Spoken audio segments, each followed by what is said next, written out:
So you weren't sitting in the hospital with a laptop writing away? Absolutely not. No, and I don't think that anyone should have to be working while they're giving birth. Welcome. This is Uncommon Sense, a CPA podcast presented by the Heshe CPA Knowledge Center. The center is an initiative of the CPA Education Foundation, the charitable arm of the Chartered Professional Accountant profession in Alberta. For the record, this CPA podcast isn't about bean counting. Our episodes feature conversations with Alberta CPAs sharing their insights on a wide range of timely topics. I'm Gordon Turtle, and today's episode is part 2 of our conversation with Chartered Professional Accountant, financial educator, speaker, and author Janine Rogan. A member of the CPA Education Foundation Board of Directors, Janine is an enthusiastic advocate for education and equal access to educational opportunity. In recent years, Janine has emerged as a sought-after keynote speaker on a range of topics related to personal finances and achieving financial security. Much of her work focuses on helping women achieve their financial goals and overcoming the systemic obstacles women face when it comes to money. That focus is the theme of Janine's 2023 book, The Pink Tax, Dismantling a Financial System Designed to Keep Women Broke.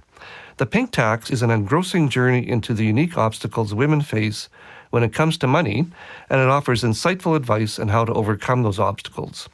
Since its publication, the book has received scores of positive shout-outs and reviews. One reviewer called it an absolute game changer, while another said it is required reading for any woman aiming to take control of her personal finances. In this episode, we continue our conversation with Janine on many of the topics covered in the Pink Tax, as well as related subjects. If you missed the first episode of this two-parter, you might want to go back and listen to it. And just a reminder that we're giving away copies of Janine's book. Please be sure to listen to the end of this episode to find out how you can win one of 5 autographed copies of The Pink Tax. Thanks for joining us again, Janine. Thank you for having me. I'm excited to keep chatting about this. Well, great to have you. So, when we left off in part 1, we'd been talking about some of the obstacles and systemic barriers that women face when it comes to achieving financial success. But I'm sure I left out a number of them that I didn't ask you about. What are some of the other sort of major or most common obstacles that women face in 2024 when it comes to money? Well, I think the list is long. And, as I've talked about it in the first part of this, is it's not simple, right? It is very complex. And so when we look at women's ability to build wealth, I really try to break it down in a way that is kind of linear, but it doesn't always go that way. I think we start off with the wage gap, right? So women earn less than men. We know that this is the case. There is lots of evidence and many, many organizations that have figured out that this is absolutely the case. And of course, any level of intersectionality we add just makes the wage gap bigger. So if you're a woman of color, or if you're part of the LGBTQ2S+ community, or you're neurodivergent, those things just make the wage gap bigger. So women in general have less money to begin with. Then we are hit with what we call the traditional pink tax, which women pay more for things than their male counterparts, which ultimately means we have less money to save and invest. And we know women live longer than men, and that would tell me that we need to have more saved for retirement. And so because of all of those factors, and of course, the motherhood penalty, having children, unpaid labor, all of those things just make it even harder for women to save and ultimately invest their money to build wealth. And I think that when we look at what are the challenges, I think, again, it's so complex, and I think sometimes people don't even notice that these things are happening. When we think about when women could actually open bank accounts, it was the 60s. My parents were alive then. And to me, that's wild that it's only been one generation where women have actually had financial autonomy. And it wasn't until the 70s that we could have mortgages without male cosigners. And so we've really only seen one generation of financially independent women that have even the ability to do that. And so I think even having those conversations, because women didn't do that until up to one generation ago, I think a lot of the challenges kind of start from not talking about money and not being involved with finances or investing. And I think that stems from, again, it only being one generation where women have been able to do those things.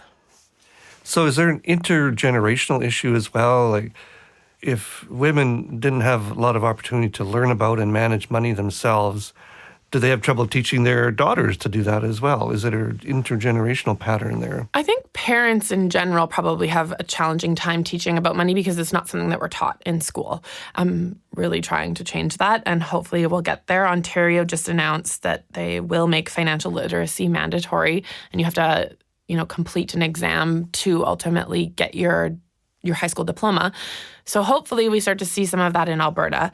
So I think it is challenging for parents in general, but I think there are a lot of stereotypes that women have to overcome. So if you talk about money, or if you want to have money, you're greedy as a woman. But if you marry a man who makes more money than you, then you're a gold digger. So you can't win. And, that some of my work is kind of blowing up those narratives and saying, okay, well, they're going to call us those things anyways. And I've been called a lot of things. So we may as well just kind of do our own thing and become financially independent. But a lot of it is kind of overcoming some of those like taboo topics, right? You don't talk about money. You're not supposed to talk about money. It's rude. And I think that just keeps the systems working the way that they currently do, as opposed to challenging them and having those conversations and becoming empowered to learn to invest or to manage your money or to start a scholarship fund or whatever it is that you want to do in your life with your money. I think if we don't talk about those things, then it kind of just keeps everyone quiet and moving along in the status quo.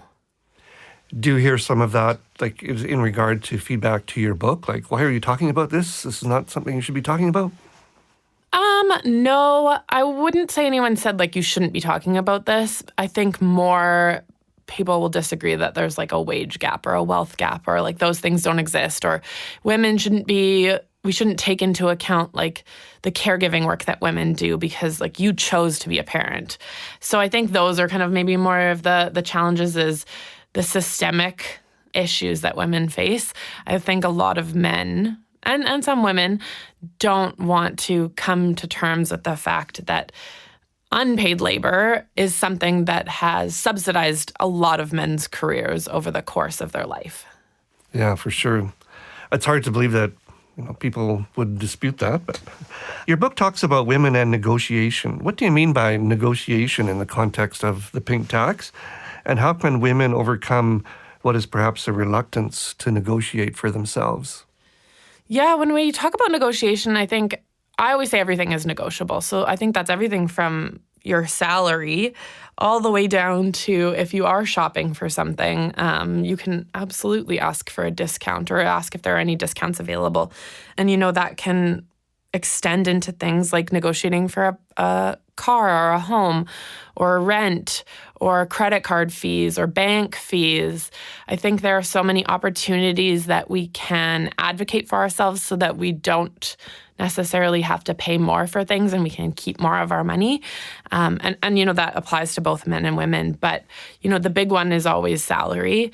And I think it is a really important one, especially at the beginning of a woman's career, because we know then that all of your subsequent raises are based off that initial salary. So if you don't negotiate for that first one, you're going to be put at a disadvantage from the get-go, and not negotiating can add up to hundreds of thousands of dollars over the course of your career and can ultimately mean you retire earlier. And I think kind of everyone would agree that they would prefer to have the financial means to not work as opposed to working until they're 70 or 80. And we see people that do negotiate really end up saving a lot more money and end up paying a lot less for things. So why are people, and maybe in particular women, reluctant to negotiate? So when women negotiate, it's not perceived well. There's often a lot of negative feedback when women negotiate the same way that men do.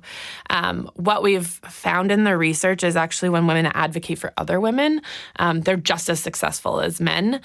So I think that tells us that we have to kind of go about negotiating a different way. So making sure you have a sponsor that's willing to talk on your behalf or share great things about you when you're not in the room is really crucial. But then also approaching the negotiation in a slightly different way than maybe a traditional person would in that situation. So women do have to be careful because when they negotiate, again, in a traditional sense, they're often seen as aggressive or other words that I have definitely been called, but I won't say on this podcast. And I think that can be challenging. So we have to, it's unfortunate that it falls on women. And again, we're trying to change the system, but women do have to be mindful of that when they're coming to the table and negotiating. Yeah, that makes sense. There's a fascinating section in your book where you discuss technology and finances with a focus on how new and emerging technologies come with built-in gender biases. Can you talk about those biases and how they can affect women's financial opportunities? Absolutely. And I think any technology that is using data, which all technology does, has the opportunity to be biased. So based on what you're feeding that algorithm or feeding that app, if the data that you're feeding it is biased, then that can pose a real challenge. So a really good example, and I think the book is called Unmasked. I'll have to double check, but this researcher out of the US, she's a Black woman, and they were testing facial recognition software. And it really showed, like it was, these facial recognition softwares were very accurate for white men, less so for white women. And then it didn't recognize the faces of Black women. And this facial software did not recognize this woman in front of the camera until she put on like a white mask, like a V for Vendetta type white mask, and then it recognized her face. So that's just a really simple example of how biased some of this software absolutely can be, and that's why it's so important that we understand what data we're feeding these algorithms or apps when they're learning how to actually parse the data. Another great example is at banks. If you're applying for a mortgage, for example. So women have less money than men in general. We make less money, which means we have less opportunity to access credit. A lot of credit is determined based on your income, which ultimately means when you're using a credit card, if you're spending the same amount as a man, your utilization level is going to be higher, which means your credit score is going to be lower. And then when you're applying for a mortgage, your credit score is taken into account when it comes to determining your mortgage rate. So another example of how technology and, these auto approvals for things can mean that women end up paying more interest on their mortgages than men. So, when I say that things are complex and nuanced, this is an example of something that is the gender wage gap has now impacted women in another way of paying more interest on their mortgages. And I think that that's something that we're sometimes not always aware of, the kind of like the through line of how these things actually end up impacting women. Wow, I hadn't thought about that. The way a gender bias can affect a credit score is it's pretty mind-blowing. And I can see how that happens. Your book discusses the concept of money memory. What is money memory, and why is it important for women to understand it? Yeah, this one it goes deep, and I think in a lot of situations it's generational. I think when women, again, were growing up and watching maybe their mothers or their grandmothers, really only focus on like saving or spending as little as possible or squirreling away money, they started to learn that maybe the family didn't have enough money, or the other partner in the household wasn't ensuring that their mom could pay for all of the things they needed to. And I think that can translate into things that actually impact individuals. So I have a friend, I think I share this story in the book, who watched her mom really scrimp and save at the grocery store. It was always no-name brands, etc. But then when it came to the checkout, she would always throw in a magazine for herself. And I think that really taught this person that it was okay for the mom to spend money on herself, but didn't really care about the money for the family or making sure that the kids could get something or get a treat or what have you. And I think that really made this individual feel like they had to hoard a lot of their money. And so because they have that money memory, it has impacted their ability to maybe spend and enjoy some of their money. And they always want to keep all of their money for themselves so that they're never in a situation where they don't feel like they have money. And so I think these memories of our early childhood or how we watched people deal and talk about money as we grew up do really impact us. I mean, the other side of it is you see families where they just throw money at problems, right? Like, oh, the kid's misbehaving. Well, we'll just buy them the latest and greatest iPad or send them to whatever, this camp, this school. And that's not always the case. And if you learn that as a child, then you might take that into the world and that might be how you choose to solve some of your problems as opposed to actually understanding what's going on with your employees or your family members or your children. So I do really think that those money memories absolutely impact how we deal with money in the real world. Do you think people are aware of what their money memories are and how they are, in a sense, kind of artificial constructs that they can overcome? Or is it so deeply embedded that you don't even realize what you're doing? I think if someone hasn't brought it up to you, you don't notice it. Because I know I definitely didn't until I had the question posed to me, like, what is your first money memory? What memories do you have about talking about money in your family? And like for me, I grew up in a household where there were two accountants. My grandfather was also an accountant. And we talked about money, but we never talked about salary or we never talked about investing. It was always about saving. And so I think, that definitely impacted me and, feeling uncomfortable talking about some of those things. Obviously, I've overcome that because I talk about all of the money things now. But I definitely think that can absolutely impact individuals and they may not even realize it. And like I said, if it's generational where it's being passed down, I mean, my grandmother grew up in the Great Depression. Like that woman would use the frying pan until there was literally a hole in it. And she would probably still say it's fine. And I think, that can absolutely get passed down as well. So if we're not aware of it and we're not thinking about it and thinking about how it has impacted how we interact with money in the real world, I think it absolutely can show up and people don't realize that it is showing up in that way. You mentioned investing versus saving, and your book discusses that a bit as well. You talk about the value of investment for women, if and when they can. Why is investing so vital to women's financial success and stability, do you think? Oh, again, how much time do you have? I think, it's multifactorial. Number one, investing is ultimately going to give you that financial independence. Unfortunately, and maybe this is how we've constructed our societies and our jobs, there aren't a lot of pensions anymore. So we can't really rely on our employers to provide for us in retirement as previous generations might have been able to do. Defined benefit, defined contribution pensions were a big thing when, 50 years ago? We don't see a ton of those now. So it really is on individuals to save and ultimately invest for their retirement. The numbers that experts, and I guess who is the expert, I don't know, but they say you'll need probably $1 to $2 million to retire. And so when we look at that number and you think about how much money you make every year and how much you actually can put into savings, that's a lot of money. And that can feel overwhelming for a lot of people. But if you get your money to work for you through investing, you absolutely can close that $2 million gap a lot faster. So it does allow women to kind of gain financial autonomy and be able to live comfortably in retirement. I will also say that I think investing is probably one of the only ways we can start to close the wealth gap.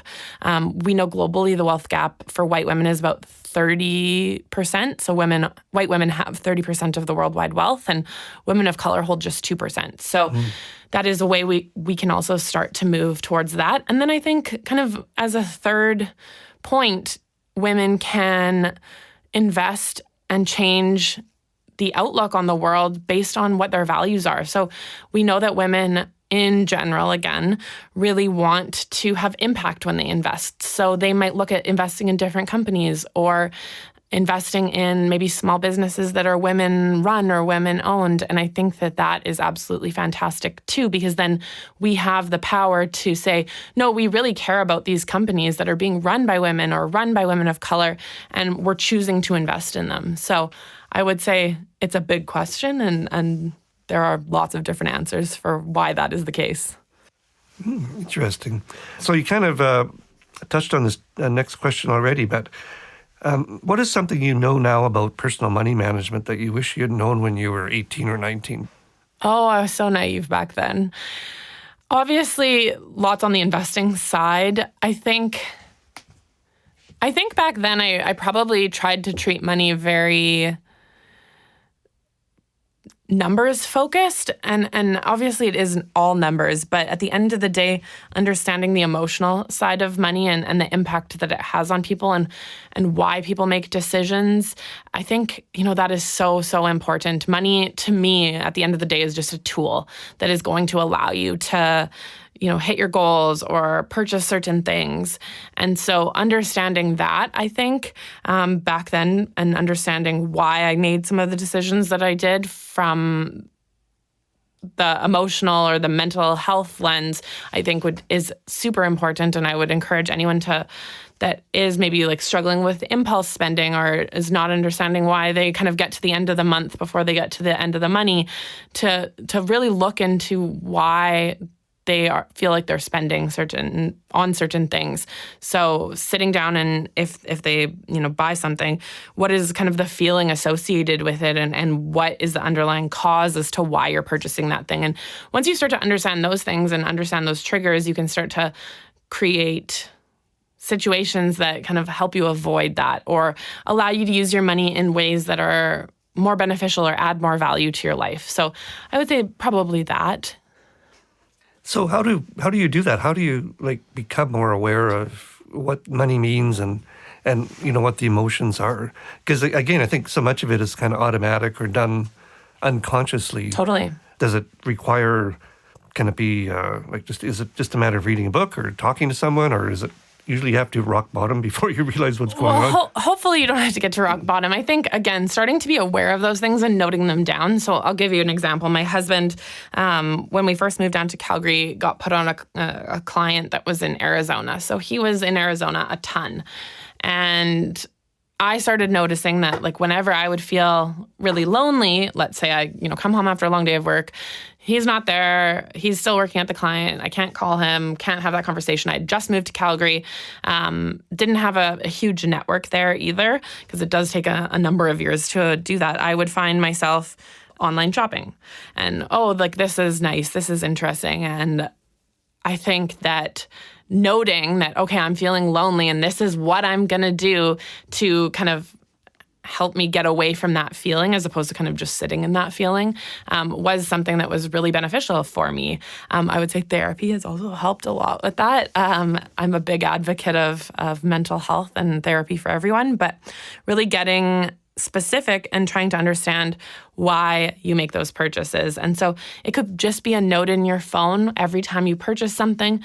You kind of maybe open it and try to make the habit of why did I purchase this? Do I actually need it, or is it a want? And if it's a want, how much value does it actually add to my life? Because, when I started looking at some of these things, I was like, okay, we've spent all of this money on all of these things. That's great. But if I had taken that money and bought a plane ticket to go see my husband, or when he was home, gone out for a really nice dinner, I think that would have added more value. And so it really is understanding how much value these purchases give you and then determining, where is the best place to allocate this money resource. Yeah, that's really good advice and are good thoughts for both women and men to keep in mind. So that makes me wonder, your book, The Pink Tax, is obviously written primarily for women, but are there reasons that you think men should read your book as well? Oh, absolutely. I think probably men need to read it more than women, because I don't think when you exist in a system that is built for you, you often understand all the challenges that women go through.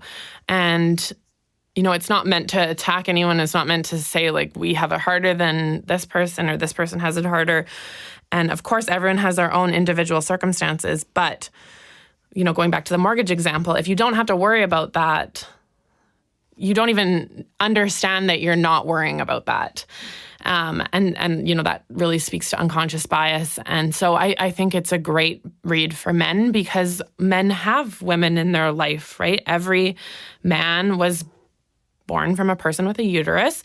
And oftentimes men will have daughters or sisters or aunts. And I think that if we can create a system that, again, is supportive of all of those different people, that's going to be better for everyone. And when we look at the research around men, men aged, 30 to 50 have the highest rates of death by suicide. And I wonder, and I think that the research is there to support this, if sometimes it's because, men's identity is very tied to their work and they don't oftentimes spend time doing the caregiving or get involved, and maybe there's a lot of financial pressure on them because they're the only income earner, they're the highest income earner. And I think that can be really detrimental to men as well. So when we have these conversations, when we get men involved, when we start to make systems better and more supportive so that men can also be at home with their kids after work, I think we see more happiness in men. I think we see lower rates of death by suicide. You look at all of the Scandinavian countries where there's equal parental leave. And I think men then understand some of the challenges that women are going through as well. So I do believe it's a win-win for everybody when we start to change the systems to be more supportive. Well, yeah, that makes a lot of sense. And I can attest to the fact that it was valuable for me to read your book. Because it made me aware, as you say, of so many of the problems and obstacles that women can face that I'm just, blissfully unaware of. So thank you so much for that. One last question for you. Where can listeners get a copy of The Pink Tax, and where can they find out more about your work and the services you offer, such as that class on investment that you mentioned? Yeah. The book is available online everywhere books are sold, so Chapters, Amazon, some small retailers as well. If you go to pinktaxbook.com, they're all linked there. And it's also available on audiobook if you like listening to my voice. I recorded that last summer, and that's available on Audible right now. In terms of connecting with me, I'm very much all over social media at Janine Rogan. So LinkedIn, Instagram. I try to do TikTok. I'm not very good at it, but I'm working on it. And then, of course, my company is the Wealth Building Academy, and that website is thewealthbuildingacademy.com. I offer courses for women to learn to invest. I also run small group masterminds, and I have a summit, an annual summit for women and money. So we had our inaugural event this past March, and the second kind of Wealthy Women's Summit is going to be March of 2025. So I'm very excited for that as well. Is that a real life thing or virtual? Yeah, no, it's in person. Absolutely. We had 140 women that came last year on March 6th of 2024. It was a fantastic day. We had incredible speakers from across Canada, and I'm so excited to curate an event like that for 2025 as well. Wow, that is fantastic. I didn't know that. But we're going to have to end it here. Janine, thank you so much for being here again, and it's been a real pleasure to chat with you and learn so much about your experiences and your knowledge when it comes to finance and women. Congratulations on the success of your book. It sounds like it's doing really well, and I look forward to hearing more about your future contributions to financial literacy and education for Albertans. Thanks for being here. Thank you so much for having me. I feel like we had such a fun conversation, but also I feel like we could have chatted for like 4 more hours on this topic. Yeah, well, maybe we'll have to bring you back sometime. I think there's a lot more that we could be talking about, or that you could be talking about, that would be of interest to our audience. So let's plan to do that. And listeners, if you'd like to be entered into our contest to win a signed copy of Janine's book, The Pink Tax, just send us an email with your name and mailing address. Send your email to cpaef@cpaalberta.ca. That email address again is cpaef@cpaalberta.ca. Be sure to include the words "The Pink Tax" in the subject heading of your email and to include your mailing address. 5 winners will be drawn at random from all entries. Be sure to send us your email soon because for you to be eligible to win, we need to receive your email no later than 4:30 p.m. on September 30th. The Uncommon Sense podcast is presented by the CPA Education Foundation and funded by the Heshe CPA Knowledge Center. The Knowledge Center was created through a generous donation to the CPA Education Foundation by the late Brian Heshe. Brian was a distinguished Albertan, business leader, CPA, educator, and community builder. His generosity and commitment to education underpinned his good works across Alberta throughout his lifetime. We would like to acknowledge that the CPA Education Foundation offices are situated on the traditional Treaty 6 and Treaty 7 territories and Métis Nation homeland. The Foundation acknowledges that we reside on traditional and ancestral territories of many Indigenous, First Nations, Métis, and Inuit peoples. Their histories and culture influence our community to this day. The CPA Education Foundation is committed to helping build a province where Indigenous people and their voices and experiences are heard, valued, respected, and celebrated. Technical and recording services for this podcast provided by Wolf Willow Studios in Edmonton. If you enjoyed this podcast, please be sure to like, subscribe, and tell your friends about us. If you have any comments on the podcast, write to us at cpaef@cpaalberta.ca.